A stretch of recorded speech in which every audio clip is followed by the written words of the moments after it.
I want to talk a little bit about the danger of the comfort zone.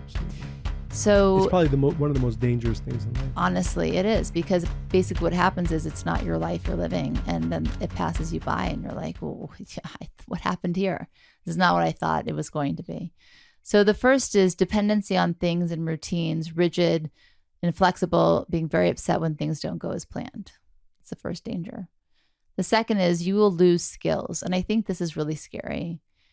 There's no such thing as stasis. You're either growing or devolving. And I spoke about this in a talk last week, actually the last 2 weeks, that if you aren't using those abilities you have in challenging ways, right? Your ability, like that strength, that desire. And yes, you have to be uncomfortable, but if you're not using that, they actually become dormant, and eventually you don't even have access to them. The atrophy. And I saw that. I've shared about my father. It's interesting because I've had many conversations with people, and fortunately often as they look at their parents, where it's so clear that at a certain point they stop pushing. And unfortunately, and then both the mind and the body and the spirit start to get dim.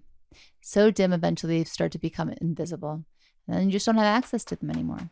So that one for me is really, I think, scary and profound.